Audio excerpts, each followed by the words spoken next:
अच्छी बात यह है कि हर बंदा अपने कंफर्ट जोन के अकॉर्डिंगली जो है वो फोटोग्राफर हायर करता है। लेकिन मुझे जो अच्छी बात लगी वो ये लगी कि हमारे यहाँ जो फीमेल फोटोग्राफर्स हैं वो भी ब्राइडल शूट्स कर रही हैं, तो this is very good thing.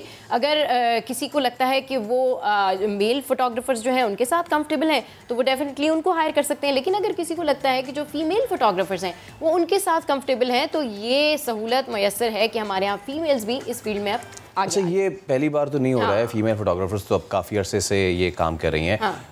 Event to event बहुत ज़्यादा वेरी करता है। जैसे कि बहुत सारे घरानों में जो मेहंदी मायूं का फंक्शन होता है या तो उसमें फैमिली ओनली इनवाइटेड होती है या फिर सिर्फ फीमेल्स ओनली होती हैं। तो उसमें जो घर के बड़े होते हैं वो अक्सर एक जो है वो उठाते हैं कि यार ये कौन मर्द है जो आ गया। तो अपने अपने सोच की बात होती है। हाँ, यहाँ पे ये सोचना बहुत ज़रूरी है कि मेल फोटोग्राफर हो या फीमेल फोटोग्राफर, वो अपनी रिस्क कमाने के लिए आ रहा है। तो आप सिर्फ इस वजह से किसी को मना ना करें अपनी तस्वीरें अक्सबंद करवाने पे कि वो मेल है या फीमेल है। अगर जेंडर इक्वालिटी पे इतनी बात हो रही है तो शायद यहाँ भी हमें थोड़ा सा अपनी लचक दिखानी चाहिए। और वैसे शादी की बात हो ही रही है तो हमने ये तो बता दिया कि फ़ीमेल फोटोग्राफर के साथ कंफर्ट लेवल होता है, लेकिन सबसे जो ज़्यादा कंफर्ट लेवल होता है ना, जो बेचारा दूल्हा होता है उसको होता है खर्चे का। क्योंकि शादी है, खर्चे का घर। हमारे जैसे माशरे में जहाँ पे ख्वाहिशात जो हैं वो ख़त्म नहीं होती, बढ़ती जाती हैं और उसमें जो लड़कियां होती हैं वो हर बार नए कपड़े पहनना चाहती हैं और दुल्हन जो होती हैं वो ब्राइडल, आजकल इतने ज़्यादा कपड़े महंगे हो गए हैं कि बेचारा कोई मिडिल क्लास पहले अपना गुर्दा रखवाए फिर वो जो है ब्राइडल ड्रेस ले ले अपनी दुल्हन के लिए। लेकिन इतने महंगे कपड़े लेने के बाद वो दोबारा काम नहीं आते, ये एक जो है सामने बात आती है। तो मेरी को-एंकर सबा शेख वो एक जगह गई और उन्होंने उन तमाम लड़कों का जो सोच रहे हैं कि वो गुर्दा रखवा दें और फिर ब्राइडल जोड़ा ले लें, उनका मसला हल किया। कैसे, ज़रा देखिए।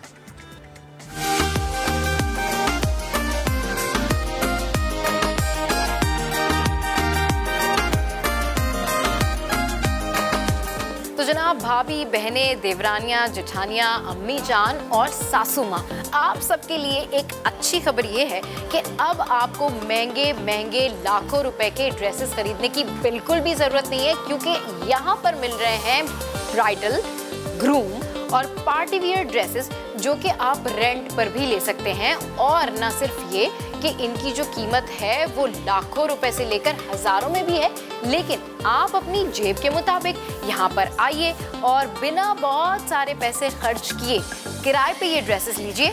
यहाँ पर हैं भाभियों के लिए भी कपड़े और नंदों के लिए भी कपड़े और यहाँ पर तमाम रिश्तेदारों के लिए कपड़े हैं। तो बहुत सारे पैसे खर्च करने की ज़रूरत नहीं है, ये पैसे बचाइए, किसी और चीज़ में इन्वेस्ट कीजिए। आइए मैं आपको दिखाती हूँ कि इस शॉप में क्या कुछ है आप लोगों के लिए।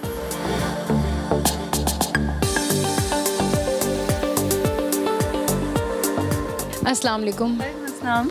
कैसी हैं आप? ठीक है, अल्हम्दुलिल्लाह ठीक ठाक। अच्छा, यहाँ पर आप, मैं देख रही थी बड़े शौक से आप ड्रेसेस वगैरह आप देख रही थी, तो ये बताइए कि आपको ब्राइडल वेयर आप देख रही हैं या पार्टी वेयर देख रही हैं? नहीं, मैं तो पार्टी वेयर लेने आई हूँ, अपने लिए लेने आई हूँ ड्रेसेस। तो यूजुअली हमारे यहाँ जो शादियाँ होती हैं उसमें हम लोग ये करते हैं सारे ही कि महंगे ड्रेसेस लेते हैं और फिर वो एक दो दफ़ा ही पहनने में आते हैं और फिर वो रखे रह जाते हैं।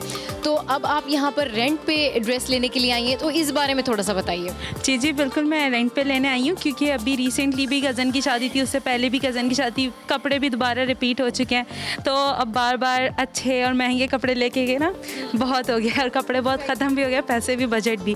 तो मैं रेंट पे यहाँ पे लेने आई थी। तो यहाँ पे काफ़ी ड्रेसेस बहुत सारे ऐसे हैं जो मतलब जिस तरह मैं मार्केट में निकलूँ वो बहुत ज़्यादा एक्सपेंसिव 45,000 35,000 के हैं, जो कि मैं नहीं ले सकती। तो मैं रेंट पे यहाँ पे लेने आई हूँ तो लाइक 3500 4500, तो बहुत आसानी है मेरे लिए कि मैं यहाँ से काफ़ी सारे ड्रेसेस ले सकती हूँ। तो इससे पहले आपने रेंट पे लिया या फर्स्ट टाइम आप? नहीं, मैं यहाँ से ले चुकी हूँ इससे पहले भी मैंने लिया है और इवन मेरी कज़न ने ब्राइडल ड्रेसेस भी लिए हैं यहाँ से ना, तो उनका एक्सपीरियंस बहुत अच्छा रहा और बहुत सेटिस्फाई हो के वो यहाँ से गए थे। क्या बाकी अच्छा आइडिया है रेंट पे लेना कपड़े? बहुत अच्छा है, इसीलिए मैं भी इधर आई हूँ कि एक दफ़ा पहन लो, वापस तो आपने पहनने नहीं होते, फिर आपकी सिर्फ कबर्ड्स में होते हैं, दोबारा तो यूज़ हो नहीं रहे होते।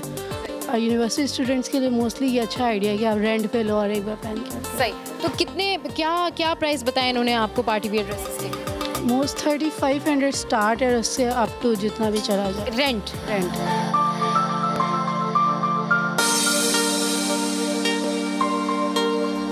तो इस वक्त यहाँ पर मैं एक ड्रेस के साथ में मौजूद हूँ और ये तकरीबन 8 से 12 लाख का ड्रेस है और ये एक डिज़ाइनर ड्रेस है।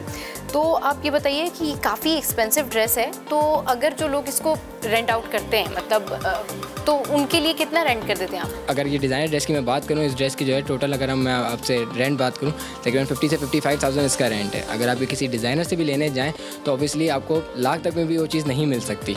तो ये एक अच्छे अमाउंट का ड्रेस है जिन्होंने परचेज़ किया हो, जो कि हमारे पास रेंट पे है बिल्कुल। अगर आप लेना चाहें तो एट मैक्स एट 50 to 55,000 तक आप ले सकते हैं। ये जो आप देख रहे हैं शरारा, इसकी जो प्राइस है ये तकरीबन 8 से 10 लाख रुपए तक की या 12 लाख रुपए तक की है अप्रॉक्सीमेटली। तो इसका जो रेंट है वो ज़रा हमें बताएं कि इसका रेंट कितना है? इसका जो टोटल रेंट है वो है 1 लाख रुपीज़, जो कि आपको 7 डेज़ के लिए दिया जाएगा ये ड्रेस। एंड देन इसमें जो है और आप जो है 3 दिन पहले आपको दे दिया जाएगा एंड देन 3 दिन बाद आपसे ड्रेस रिटर्न दे लिया जाता है। और लोगों को इतना पता भी नहीं कि ऐसे डिज़ाइनर ड्रेसेस भी रेंट पे मिल सकते हैं अभी। बिल्कुल, और वाकई में लोगों को ये पता नहीं है कि जो डिज़ाइनर के ड्रेसेस हैं वो भी रेंट पर मिल सकते हैं। 8 से 12 लाख तक का ये शरारा है और जिस तरीके से मैंने इस शरारे के दुपट्टे को हाथ में लिया हुआ है तो मुझे लग रहा है कि ये वाकई बहुत हैवी शरारा है।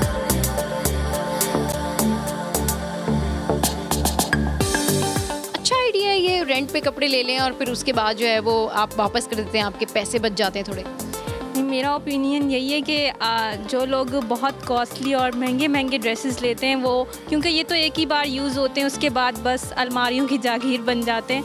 तो मैं यही सजेस्ट करूँगी कि आएँ यहाँ पर और रेंट पर ड्रेस लें, क्योंकि ये एक ही बार पहनने होते हैं, उसके बाद तो वैसे भी यूज़ नहीं होते।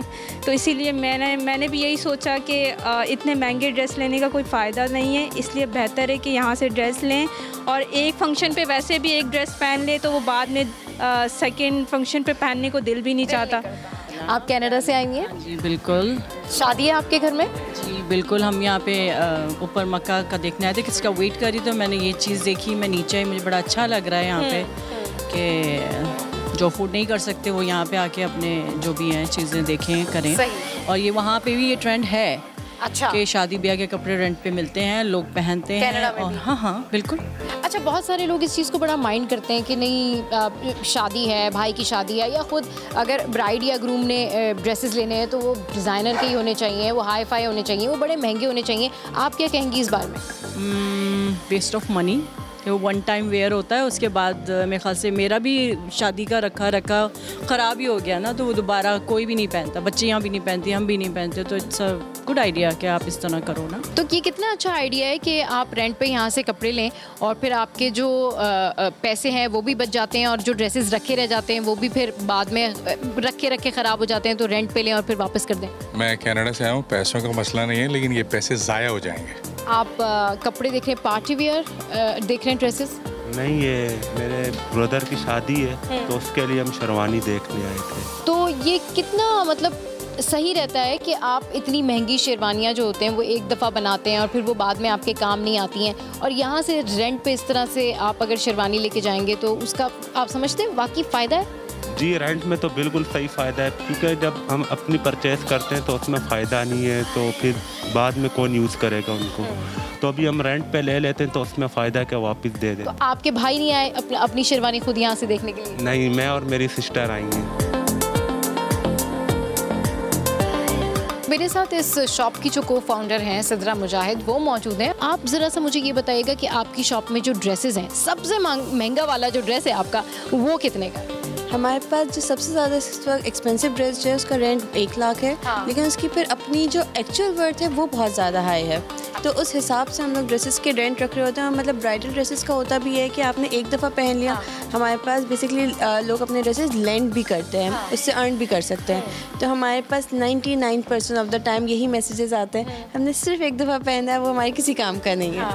तो उस वजह से हमने इस चीज़ को रखा है कि जो लोग उस जगह को मतलब उस चीज़ को नहीं रखना चाह रहे हैं अपने पास, तो हमसे रेंट पे ले सकते हैं, क्योंकि ये चीज़ पहननी तो एक ही दफ़ा है, शादी एक ही दफ़ा होती है, तो उसको सही से कर लें। अच्छा सिद्रा, ये बताइए कि जो लोग आते हैं आपके पास, तो वो आपसे रेंट पे कितने दिन के लिए ड्रेसेस लेके जाते हैं? अगर किसी की शादी है और उसने आपसे शरारा लिया है तो कितने दिन के लिए आप लोग देते हैं? अच्छा, अगर ब्राइडल ड्रेसेस है तो वो हम इवेंट से 3 दिन पहले देते हैं, इवेंट के 3 दिन बाद जो है वो फिर रिटर्न लिया जाता है। और अगर नॉन ब्राइडल ड्रेस है तो वो फिर इवेंट से 1 दिन पहले देते हैं और इवेंट के नेक्स्ट डे पर उनसे पिक हो रहा होता है। सही। एक चीज़ जो मेरे जहन में भी है और जो यहाँ पर आपसे कपड़े लेने के लिए आएंगे रेंट पे, डिफरेंट लोग जो है ये कपड़े वेयर कर रहे होते हैं, तो इसमें आपका हाइजीन का क्या प्रोसेस है और किस तरीके से आप इन कपड़ों की टेक केयर करते हैं ताकि किसी और को वो कपड़ा जो है वो ड्रेस पहनते वक्त बाद में प्रॉब्लम नहीं हो? जब हम लोग स्टार्ट कर रहे थे तो हमारे दिमाग में जो सबसे पहली चीज़ आई थी वो हाइजीन ही की थी। ये जो कि अगर एक ड्रेस जो है बार बार अगर वेयर किया जाएगा तो उससे स्किन एलर्जीज़ ना हो या फिर कोई भी ऐसा इश्यूज़ ना हो। और स्पेशली आजकल जो है कोविड की भी सारी सिचुएशन चल रही है, तो हमारे पास जितने भी ड्रेसेस हैं वो जब भी ऑर्डर प्रोसेस पे जाते हैं उससे पहले ड्राई क्लीन होते हैं और ऑर्डर प्रोसेसिंग के बाद भी वो ड्राई क्लीन होते हैं, ताकि हम जितनी अपनी तरफ से हाइजीन को कंट्रोल कर सकते हैं हम उस चीज़ को मैनेज कर रहे हों। सही। तो अच्छा, एक और चीज़ मैं आपके साथ में शेयर करती हूँ कि ये लोग सिर्फ रेंट पर कपड़े ही नहीं देते, बल्कि अगर आपके पास महंगे महंगे ड्रेसेस हैं तो आप सिदरा से रब्ता कर सकते हैं, ये आपके ड्रेसेस भी रेंट पर दे सकती हैं और जो इतने महंगे ड्रेसेस आपने ख़रीदे वो सिदरा आपको उसके रेंट के हवाले से बता सकती है, तो आप उससे भी पैसे अर्न कर सकते हैं। एग्जैक्टली। उसका तरीका ये है कि आपको अपनी ड्रेसेस की पिक्चर्स हमारे साथ शेयर करनी होती है। हमारी वेबसाइट पर इसका कंप्लीट फॉर्म है, वहाँ पर आप जब फॉर्म फिल करेंगे और उस कैटेगरी में जब भी स्पेस होगी आपको कॉन्टैक्ट किया जाता है हमारी तरफ से, और वो ड्रेसेस आपका जब जब रेंट पे जाएगा आपको जो है आपके पैसे आपके अकाउंट में ट्रांसफ़र हो रहे होते हैं। तो हमने आपको दिखाया कि इस शॉप पर कितने अच्छे जोड़े हैं और यहाँ पर लोगों के जो व्यूज़ हैं वो क्या हैं, और लोगों का यही कहना है, मैक्सिमम लोगों का यही कहना है कि ये एक अच्छी हैबिट है कि हम इस तरह से अपने पैसे बचाएं और यही पैसे हम कहीं और भी इन्वेस्ट कर लें। तो मेरे ख्याल में इससे बेहतर आइडिया हो नहीं सकता।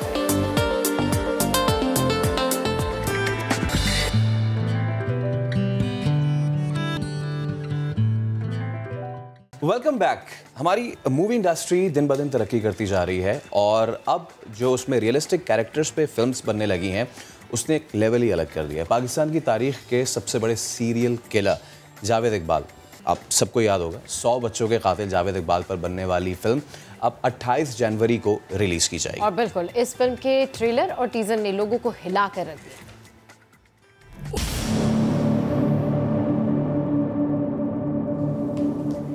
So we have the cast with us today, none other than Yasir Hussain bhai. Sir, thank you so much एक बार फिर आपका तशरीफ लाने का, and you are becoming slowly and gradually the part of Summer family. Thank you so much once again. इसके अलावा the gracious, the beautiful, and you can please do whatever you want. Ayesha Umar हमारे साथ मौजूद है। अस्सलाम वालेकुम आयशा, कैसी हैं आप? ठीक है। क्या ये आपका उठने का अलार्म था?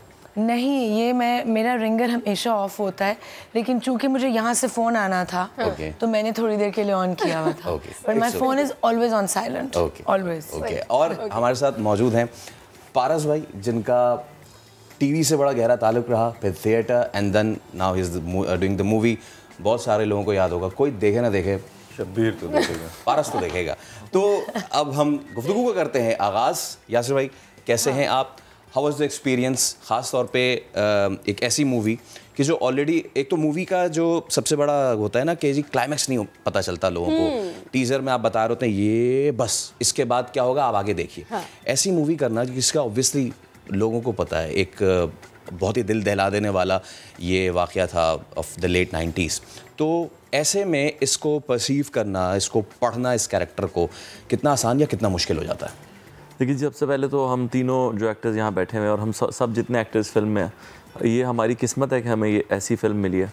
क्योंकि जिस तरह की फिल्में पाकिस्तान में बनती हैं, मैं ये नहीं कह रहा कि वो बुरी हैं, मैं खुद उन्हीं फिल्मों का हिस्सा हूँ, आयशा उन्हीं फिल्मों का हिस्सा है। लेकिन ये फिल्म अलग है और अलग चीज़ें बहुत कम होती हैं पाकिस्तान में, और जब हो और आपको वो मिल जाए तो इससे बड़ी कोई नेमत नहीं है। तो जब हमारे पास ये फिल्म आई, मेरे पास स्पेशली, तो मैंने बग़ैर सोचे समझे सिर्फ स्क्रिप्ट सुना थोड़ा सा और मैंने कहा ये मैं करूँगा ये, क्योंकि इससे पहले भी 2 दफ़ा मुझे यही कैरेक्टर ऑफ़र हो चुका था मुख्तलिफ प्रोड्यूसर से, 2 दफ़ा। अच्छा, लेकिन वो बना नहीं, जी सेम कैरेक्टर वो इस पे बनाना चाह रहे थे, लेकिन वो बनी नहीं उनसे। अच्छा। तो ये तीसरी दफ़ा जब अबू लेहा और जावेद साहब आए तो मुझे लगा कि ये भी नहीं बना पाएंगे, लेकिन मैंने हाँ ज़रूर कर दी, जैसे उन दोनों को भी कर दी थी, लेकिन उन्होंने बना लिया। और कैरेक्टर वाकई मुश्किल था, मगर जब ऐसे एक्टर सामने हों, क्योंकि हम थिएटर कर चुके हैं, पारस भी, मैं भी, और आयशा का एक्सपीरियंस है माशाल्लाह।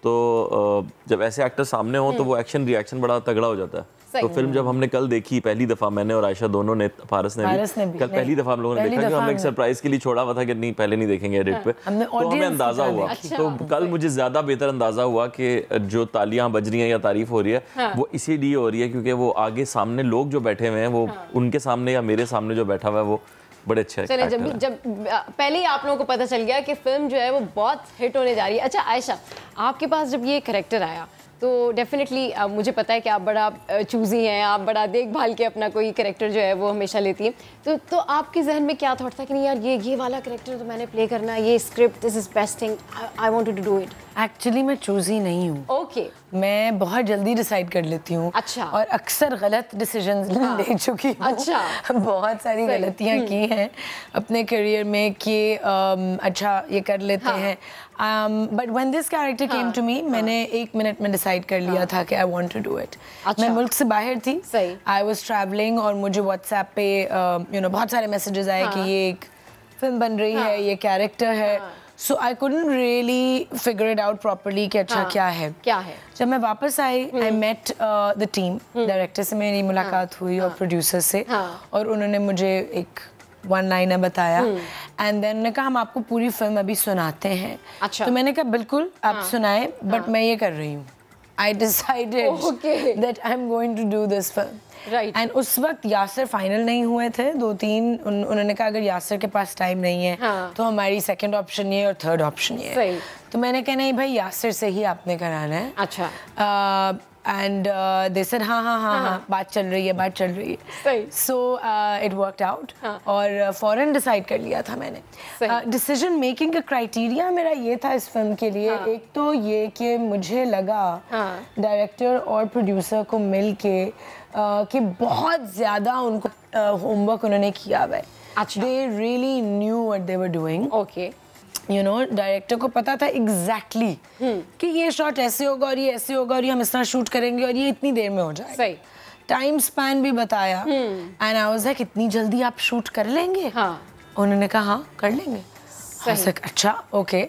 एंड यस अनबिलीवेबल थोड़ा सा था क्योंकि मैंने बहुत सारी नई प्रोडक्शन हाउसेस के साथ काम किया है, नए डायरेक्टर्स के साथ काम किया है इन द पास्ट 4-5 इयर्स, और वो फिल्म्स आज तक ना बनी।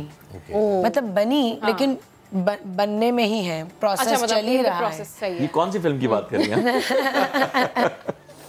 बहुत फिल्म्स हैं, कुछ तो आपको पता भी नहीं है कि मैं इनके बारे में इनको शूट करती रही हूँ, you know. So I did take a chance with a lot of people.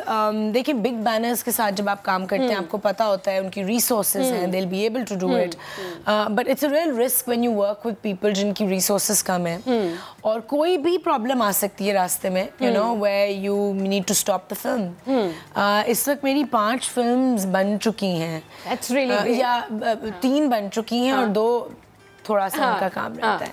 So I was like इस फिल्म के साथ भी शायद ये हो सकता है, लाइक यासिर सेड, लेकिन कंप्लीट हो गई अल्हम्दुलिल्लाह। एंड हम तो 1 महीना पहले रिलीज कर रहे थे। हाँ वही, फिर क्या वजह बनी कि वो डिले हुआ? Covid, rising cases in Covid. एक तो पंजाब में बहुत ज़्यादा उस वक्त कोविड केसेस राइज कर रहे थे, अब कराची में राइज कर रहे हैं, but we had to release it. और दूसरा 3 सेंसर बोर्ड से फिल्म को गुजरना होता है, 2 ने पास कर दिया था, 1 का डिसीजन पेंडिंग था, and so we were like promotion का टाइम नहीं था हमारे पास। सही। जब हमारी फिल्म पास हो गई सारे सेंसर से। सही। सो यासिर, प्रोड्यूसर साहब, मैं, हम सबका डिसीजन था कि 1 महीना पुश कर देते हैं। सो अब फिल्म आपके सामने। ज़बरदस्त। अच्छा फारस भाई, what's your character in the movie? और मुझे हमेशा ये सवाल मेरे जहन में रहता है कि मैं कि थिएटर या नॉन थिएटर तो बात नहीं करूँगा, लेकिन क्या कंपैरेटिवली आसान हो जाता है एक बंदा जिसके पास थिएटर का एक्सपीरियंस हो फिर वो बड़े पर्दे पे आ रहा हो, तो क्या कंपैरेटिवली इजी होता है या फिर थिएटर की अपनी मुश्किलात हैं भैया और बड़े पर्दे की अपनी? अच्छा सवाल है। मेरा किरदार तो SHO मलिक रियाज का है, जिसके पास जावेद इकबाल का केस आता है और रिमांड पे उसको लेता है, और उसके दौरान जो पूरी इन्वेस्टिगेशन है और उसमें उसके सारे मामलात हैं बाकी जो दूसरी बात है वो ये है कि थिएटर में आपको अपने आप को पॉलिश करने का मौका ज़्यादा मिलता है। आप डिटेलिंग में जाते हैं, अब उसमें कट एंड क्यू नहीं होता। हाँ। एक बार जब पर्दा खुला है और आप परफॉर्म करना शुरू हुए हैं तो उसमें कोई गलती की गुंजाइश नहीं है। ऑडियंस आपको सर से लेकर पाँव तक देख रही है, आप फंबल नहीं कर सकते। अगर कर हो भी जाए या कोई लाइन भूल जाए, गलती हो जाए, तो उसको कैसे संभालना है, कैसे लेकर चलना है, ये यासिर बहुत अच्छी तरह समझते हैं, because he is also been performing on stage और आपने भी किया है बहुत साल। और इन सब बातों में हम ये देखें कि आप जब स्क्रीन पे आते हैं, बड़ी सिल्वर स्क्रीन पे आते हैं, तो उसमें और थिएटर में काफ़ी रिजेम्बलेंस है। अच्छा। जितनी तैयारी आप थिएटर के लिए करते हैं उतनी ही तैयारी आप फिल्म के लिए भी करते हैं। सही। टेलीविज़न को हटा देते तो फिल्म और जो थिएटर के लोग हैं वो ज़्यादा एंजॉय करते हैं फिल्म में। और जाहिर है फ़र्क तो बहुत बड़ा है, उसमें हमें मौका मिल जाता है कट एंड क्यू का, लेकिन थिएटर में नहीं मिलता। और थिएटर में मुझे ज़्यादा मज़ा आता है, उसके बाद फिल्म में आता है। जी। अच्छा यासिर, जो रियल स्टोरीज़ हैं या जो रियल सारे बैकग्राउंड्स होते हैं उन पे मोस्टली पाकिस्तान में स्टोरीज़ बहुत कम बनती हैं, और अब डेफिनेटली एक ऐसा सब्जेक्ट है, एक ऐसी स्टोरी है जिसके पीछे पूरी एक कहानी है। तो जब आपको ये कैरेक्टर ऑफर हुआ, आपने बताया कि नहीं, आपने कहा नहीं मुझे तो ये करना है, तो डेफिनेटली आपके माइंड में होगा कि हाँ यार ये एक रियल स्टोरी है, इसका इम्पैक्ट होगा। और जो कैरेक्टर है ऑब्वियसली वो एक नेगेटिव कैरेक्टर है, तो वो फिर एक्सेप्ट करते हुए कोई भी एक्टर हो तो वो पहले सोचता है कि यार इससे मेरी जो है वो कैरेक्टर बिल्डिंग भी होगी, और इससे फिर जो आप हमारे यहाँ माशरा ऐसा है कि बहुत रिलेट करते हैं अपने कैरेक्टर्स को, बहुत पसंद करते हैं, तो ये बड़ा टफ डिसीजन होता है। ये कैसे आपने फिर एक्सेप्ट? मैंने ना ज़िंदगी भर ज़्यादा कॉमेडी किया। अच्छा। और मैं उसी में एंजॉय करता हूँ, मुझे मज़ा आता है कि लोग जब हंसें। और मुझे लगता है मुझे क्या सबको ही पता है कि वो एक मुश्किल काम है कॉमेडी करना, क्योंकि अगर आप सीरियस फिल्म देख रहे हैं और लोग सीरियसली बैठे हैं तो ठीक है, अगर आप कॉमेडी फिल्म देख रहे हैं और लोग हंस नहीं रहे तो आप फेल हैं। उसमें सीरियस बैठे तो फिर तो वो आपको उसी वक्त उसका रिजल्ट भी मिल जाता है और पता भी चल जाता है कि आप कितने पानी में। तो ये मुश्किल काम है, तो मैं हमेशा कोशिश करता हूँ कोई मुश्किल काम ही किया जाए। अच्छा। लेकिन ये जो काम है ये एक्टर्स शायद घबराते हों कि हमें नेगेटिव कैरेक्टर नहीं करना, लेकिन वो इसलिए करते हैं क्योंकि उनकी टीवी पे एक इमेज बनी हुई है, एक हीरो इमेज जिसे कहते हैं, पॉजिटिव कैरेक्टर्स की। फिर उन्हें उसको तोड़ के तो दूसरी इमेज बनानी पड़ती है टीवी पे। क्योंकि मेरी टीवी पे ऐसा कोई इमेज नहीं है। मैंने 12 साल में शायद 3 ड्रामे किए हैं। 12 साल में लोगों ने 25-30 ड्रामे करते हैं हमारे एक्टर्स। तो वो मेरी कोई इमेज बनी हुई नहीं है टीवी पे, तो तोड़ना क्या और जोड़ना क्या। तो इसलिए मैंने जो मेरी पहली 2 फिल्म्स हैं, एक तो आयशा के साथ थी, कराची से लाहौर, फिर लाहौर से आगे, दोनों कॉमेडी थी। अब इस फिल्म में अगर मैं नेगेटिव कर रहा हूँ तो उससे कोई फर्क नहीं पड़ेगा बहुत ज़्यादा। अच्छा, जिस तरह आप खुद बता रहे हैं कि आपने बहुत ज़्यादा जो है वो कॉमेडी की है, तो अब जब ये कैरेक्टर आपने इसको प्ले किया, इस कैरेक्टर के आप अंदर ढल गए, तो कितना आपको डिफिकल्ट लगा कि नहीं यार ये that's a big move, that's a big shift? देखिए जी, अब अगर मैं कैरेक्टर करूँ आपका कि आप न्यूज़ कास्टर हैं, तो मैं आपको फ़ोन करूँगा, आपसे मिलूंगा और आपसे पूछूंगा क्या करना है, और आपकी न्यूज़ देखूंगा, उससे मुझे अंदाजा हो जाएगा कि ये करना है। हाँ, क्या करना है। आप आए तो आपने इनसे पूछा कि तुम उठा रही हो, इन्होंने कहा हाँ जी, मतलब पहला खबर कौन पड़ेगा। तो ये सब मैंने देखा, मैं रिसर्च कर सकता हूँ। जावेद इकबाल चूंकि है ही नहीं तो उसकी कोई रिसर्च नहीं है, कोई यूट्यूब पे नहीं है। फिर दूसरा, जब आप कैरेक्टर कर रहे होते हैं किसी लवर बॉय का, तो आप चूंकि खुद जिंदगी में आप भी लवर बॉय रहे होंगे, आप भी लवर बॉय तो नहीं, लेकिन लवर बॉयज देखे होंगे।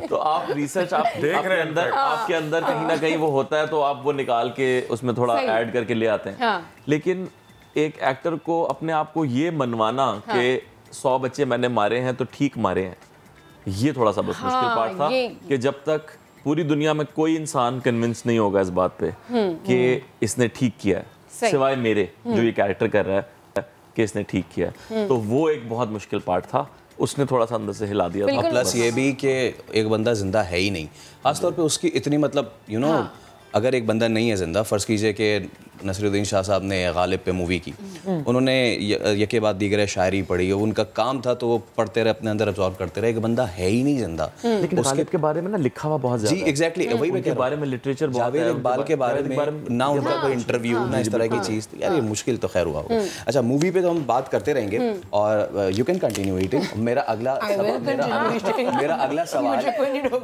नहीं कोई भी नहीं रोक सकता भैया।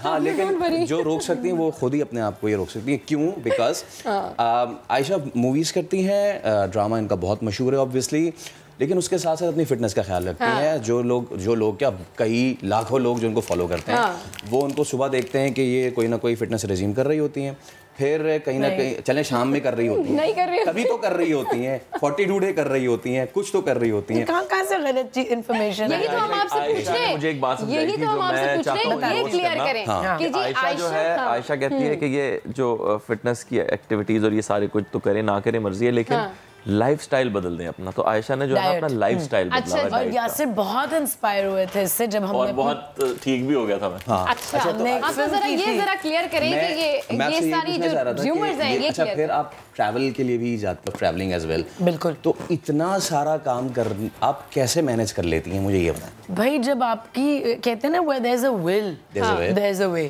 आप निकाल लेते हैं तरकीब। तो बिल्कुल मैं अपनी डाइट के बारे में बहुत पैशनेट हूँ, एज इन के फसी और कॉन्शियस लोग कहते हैं ना कि क्या आप डाइट पे हैं। तो डाइट पे मैं हूँ 8 साल से, मेरी एक डाइट है, मैं उसी पे हूँ 8 साल से। अच्छा 8 साल से, तो मतलब इट इज माय लाइफस्टाइल। क्या करते हैं आप? 8 साल में लाइफस्टाइल बन गया ना। But that's not, it's not a rigid diet. लोग समझते हैं ना कि डाइट का मतलब है अपने ऊपर एक तकलीफ, वो जो वजन कम करने के चक्कर में भी चक्कर आ रहे होते हैं ना, वो वाली डाइट भी। डाइट का मतलब क्या होता है?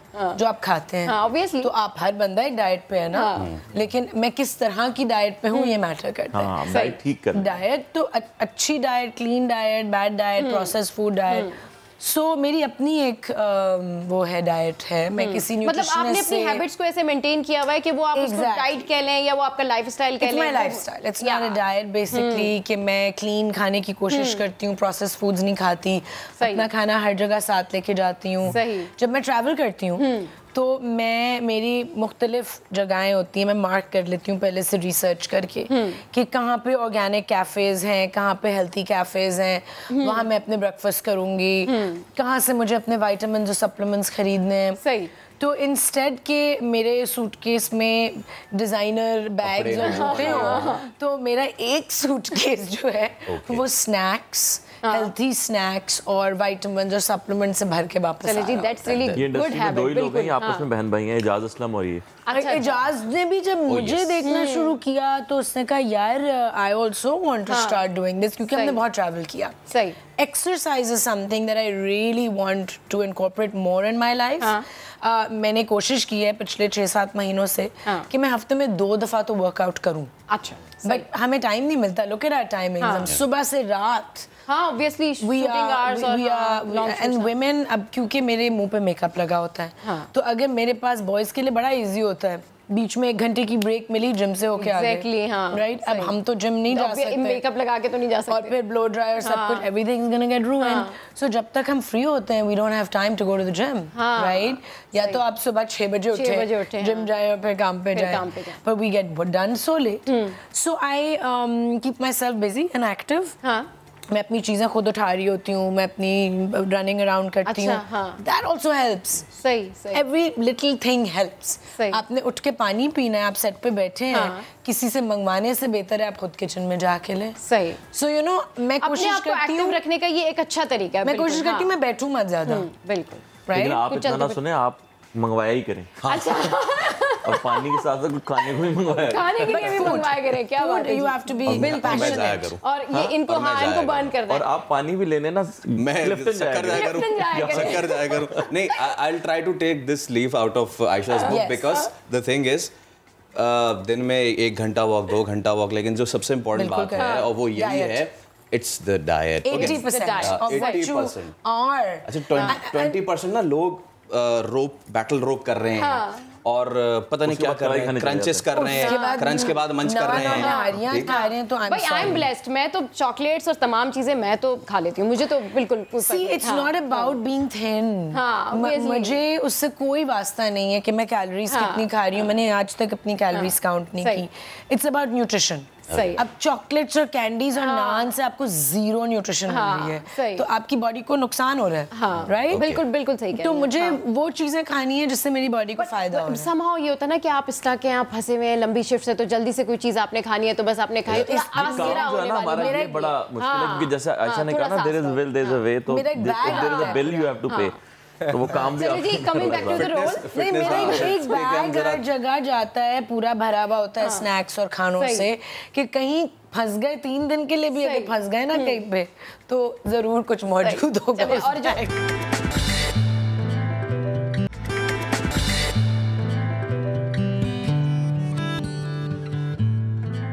कम back to the movie now. आप एक पुलिस ऑफिसर का रोल प्ले कर रहे हैं, ठीक है? कैसा रहा आपका ये किरदार? एंड सिंस एक तो हमारे यहाँ वुमेन को परसीव किया जाता है जो कि बिल्कुल भी ठीक नहीं है, एक लेम सा जुल्म होता हुआ किरदार हमने दे दिया।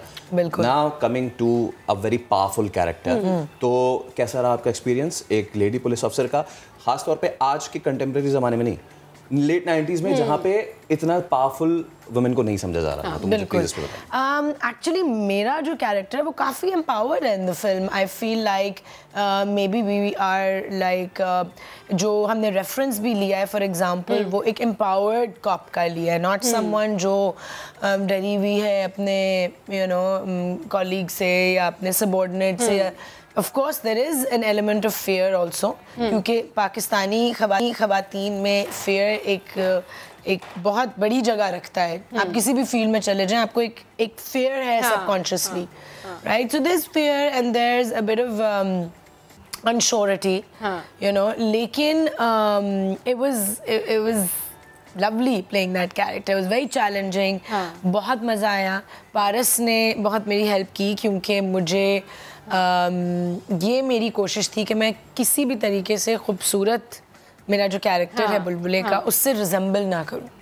अब जब 13 साल से मैं एक कैरेक्टर प्ले कर रही हूँ और आंखें बंद करके प्ले कर रही हूँ, जैसे अभी भी इस शो के बाद मुझे बुलबुले की शूट पर जाना है। खूबसूरत, राइट? सो एक कैरेक्टर है जो मेरी जिंदगी का हिस्सा बन चुका है, उसके मैनरिज्म्स, उसकी हर चीज। So to break out of that mould and make sure कि कहीं भी वो रिजेम्बलेंस ना आए, you know, I want other people to give me feedback कि मैंने कोई डिलीवरी की है तो मैं पूछना चाहती हूँ कि ये कहीं से किसी और कैरेक्टर से रिजेंबल तो नहीं किया।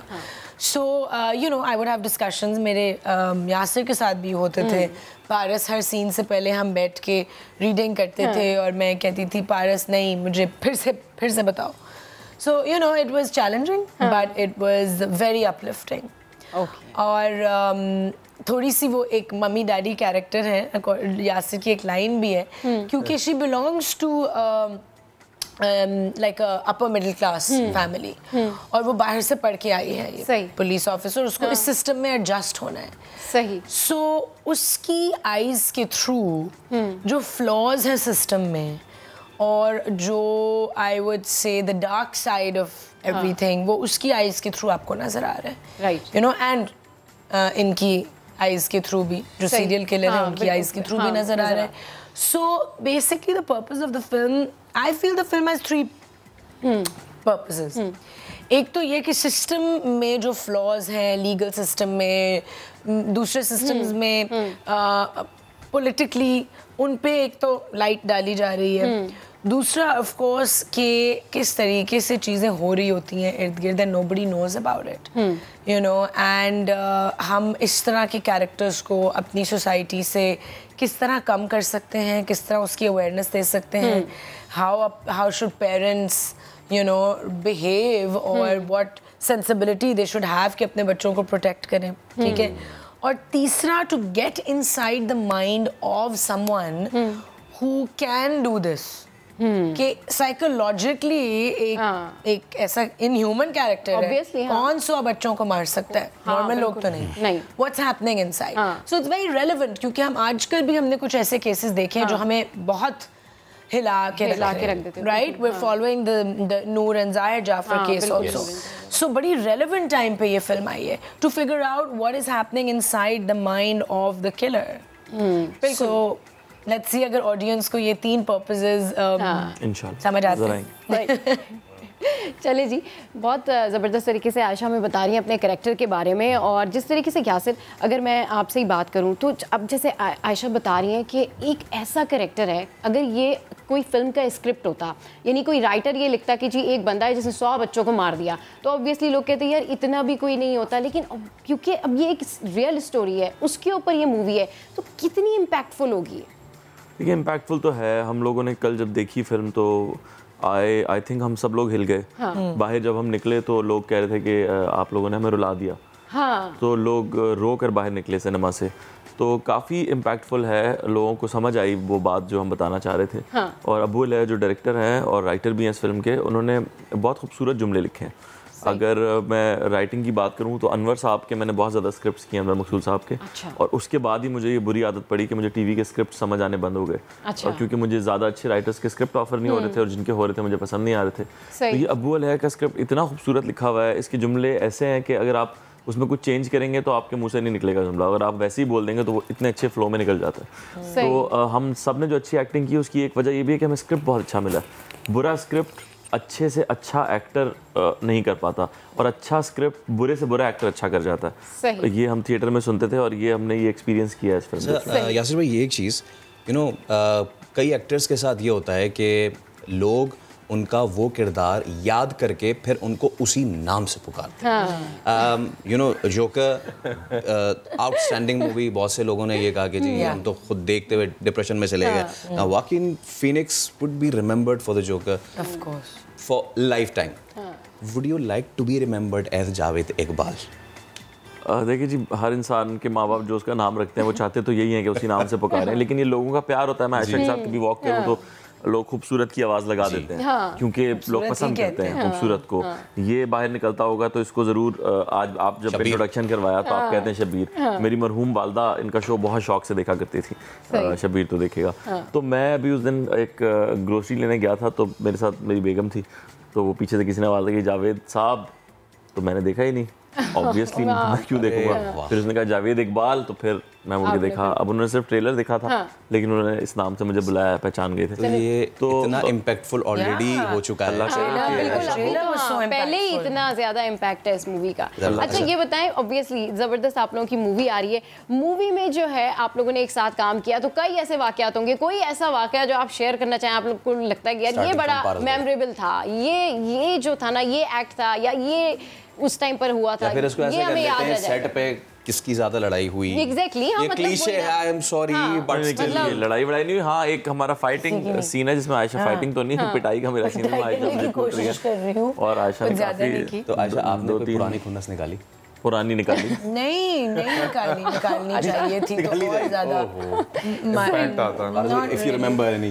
भाई मेरा तो ये एक्सपीरियंस है कि वो प्रोजेक्ट कामयाब होता है जिसमें शुरू से लेकर आखिर तक सब पॉजिटिव रहे, डायरेक्टर से लेकर बॉय तक। मैंने जितने भी प्रोजेक्ट्स किए हैं और वो प्रोजेक्ट जो कामयाब हुए हैं उनके पीछे यही बात होती है। तो जावेद इकबाल फिल्म के पीछे भी यही बात थी कि पहले दिन से लेकर डायरेक्टर साहब, प्रोड्यूसर साहब, सब जितने भी स्पॉट बॉयज़ और टेक्निकल क्रू जो था, एक्टर्स समेत, वो सब बहुत पॉजिटिव थे।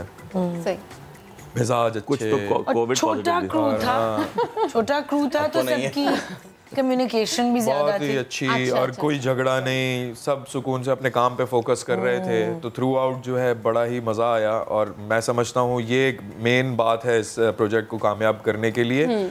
और जो स्क्रिप्ट है, देखें सच जो होता है ना वो मुंह चढ़ के बोलता है, तो ये कहानी सच कहानी है और ये इसीलिए लोगों तक पहुंची है और दिलों तक जाएगी क्योंकि इसमें सच है। और स्क्रिप्ट जैसे यासिर ने भी बोला कि इसके पीछे रिसर्च बड़ी है, इस कहानी के पीछे या स्क्रिप्ट के पीछे। अबू अलीहा ने पहले नॉवेल लिखा कुकड़ी के नाम से, फिर उसके बाद उसका फिल्म का स्क्रिप्ट बनाया और फिर जाके ये सारी बातें हुई हैं, आगे तक पहुंची है।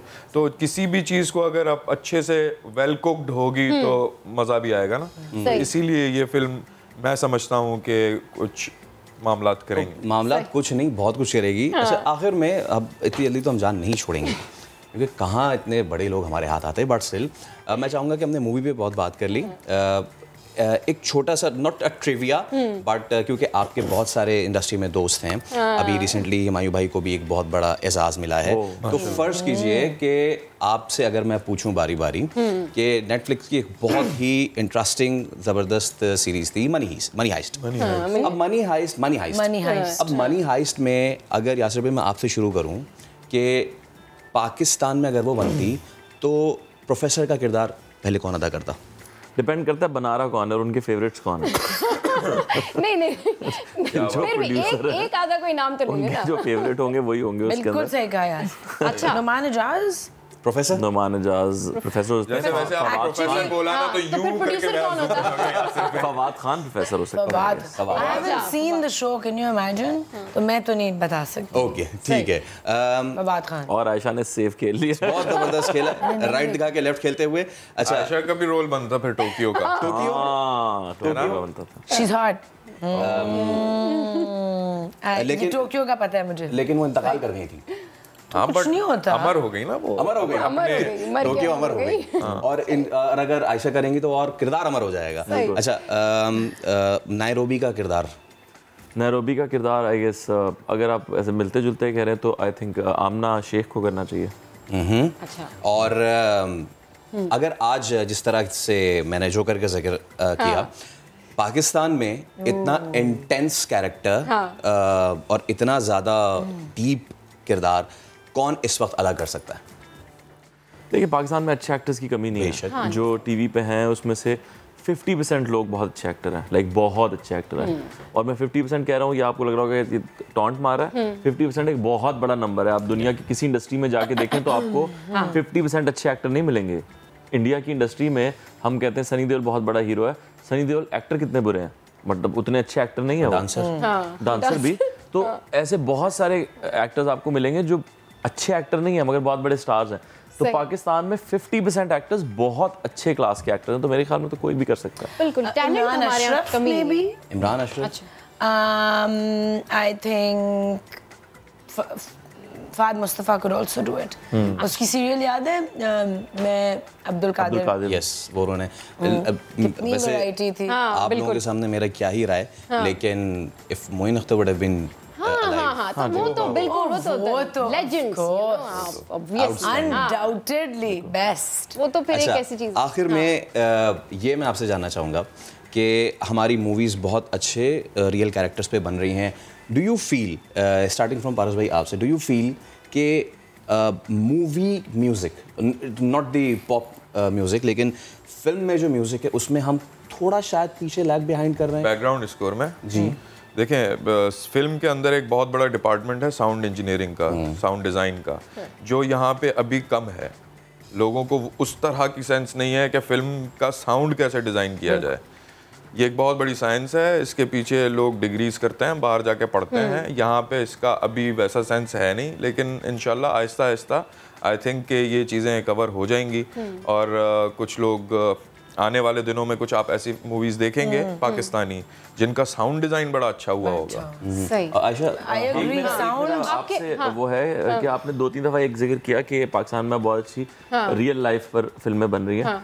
नहीं बन रही हैं। जावेद इकबाल के अलावा मुझे बताएं कहाँ बन रही हैं?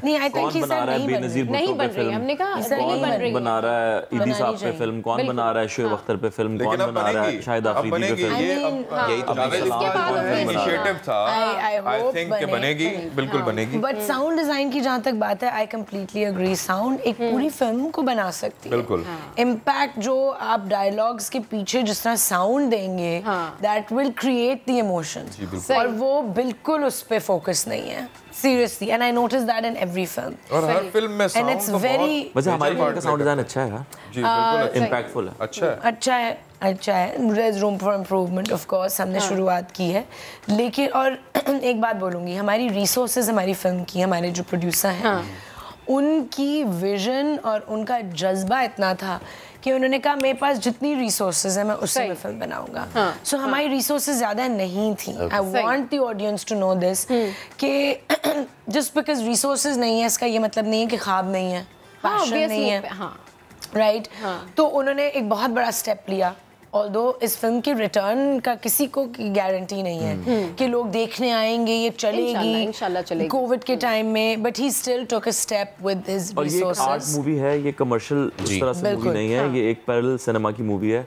और इस तरह की मूवीज इंडिया में जब बनती हैं बहुत पसंद की जाती हैं, हमारे यहाँ बनती नहीं। और एक बात मैं कहना चाहूँगा आखिरी, वो ये है कि इस फिल्म को इंडियन फिल्म से बिल्कुल कंपेयर ना करें, पाकिस्तानी किसी फिल्म को भी इंडियन से कंपेयर ना करें। एक बहुत मशहूर फिल्म है 25 साल पुरानी इंडिया की, जो शायद आप सबने देखी होगी, उसका नाम है करण अर्जुन। वो उस वक्त 6 करोड़ में बनी थी। हमारे यहाँ आज भी 6 करोड़ की फिल्म नहीं बन रही है।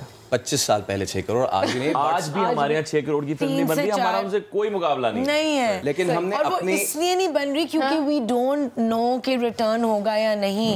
हमें गवर्नमेंट सपोर्ट भी तो चाहिए। देखिए इंडस्ट्री भी अभी ग्रो करनी है, अभी तो इंडस्ट्री समझे है ही नहीं। तो इसका मतलब ये है कि आपने मूवी देखनी है, सिनेमा में जाके देखनी है। ऑब्वियसली जावेद इकबाल ये कैरेक्टर जब से आया है, ऑब्वियसली हम भी जाएंगे ही। बहुत शुक्रिया यासिर भाई, thank you so much. Ayesha, it was wonderful talking to you. And Paras भाई, सोशल मीडिया पर चंद दिनों पहले कुछ तस्वीर वायरल होती है, वैसे तो होती रहती हैं। अब ये कौन सी तस्वीरें हैं? ये तस्वीरें वो हैं जिसमें कौमी टीम के कप्तान बाबर आजम एक नामालूम खातून के साथ है। बताएं, नामालूम अफराद से नामालूम खातून तक आ गया। अब ये हैं कौन? ये अब नहीं रही नामालूम, अबिया मामून है। वो कहती हैं कि वो बाबर आजम को जानती भी नहीं है और ना बाबर उन्हें जानते थे, लेकिन अब बाबर को हमेशा याद रहूंगी। बिल्कुल, और अबिया मामून ने बाबर आजम के मद्दाहों को भी एक पैगाम दिया है, और क्या पैगाम दिया है जरा सुनिए आप। मैं यहाँ पे दुबई में यूएई बेस्ड मेकअप आर्टिस्ट और सेलिब्रिटी स्टाइलिस्ट हूँ। तो मैं यहाँ पे इंडियन पाकिस्तानी सारे सेलिब्रिटीज के साथ काम करती हूँ। और वो पिक्चर हमारे एक शूट की थी जो अभी तक शूट भी रिलीज नहीं हुआ, लेकिन वो पिक्चर वायरल हो गई है। मेरा काम ये है कि बिफोर मेरा क्लाइंट, जैसे for example Babar Azam was my client, तो वो कैमरे के सामने जा रहे तो I have to make sure कि उनकी जैकेट प्रॉपर लग रही है, उनके बाल प्रॉपर लग रहे हैं। उनका बाबर तो मुझे जानता भी नहीं था उससे पहले। अब शायद, और उनको शायद मैं याद भी नहीं होंगी शूट के बाद से, अब शायद उनके दिल और दिमाग में मैं पूरी जिंदगी रहूंगी। तो मैं पहले कॉम को बता दूं, मैं उनकी भाभी नहीं बन रही। मेरे 2 बेटे हैं एंड मेरा ऐसा कोई अरमान भी नहीं था। तो जनाब ये स्टाइलिस्ट थी जो कि बाबर आजम को स्टाइलिंग कर रही थी, और लोगों ने फैसल इस हवाले से पता नहीं क्या क्या लिखा हुआ था नीचे, इनकी फुप्पी की बेटी होंगी, नहीं इनकी खाला की बेटी होंगी, नहीं इनकी दोस्त होंगी। सिर्फ यही नहीं कहा लोगों ने बहुत कुछ कहा है, लेकिन कुछ तो लोग कहेंगे। लोगों का काम है कहना, और हमारा अब काम है आपसे इजाजत लेना। उम्मीद है आपका आज का शो पसंद आया होगा। आपसे मुलाकात होगी अब कल। बिल्कुल, कल मुलाकात होगी, तो कीप वॉचिंग नया दिन।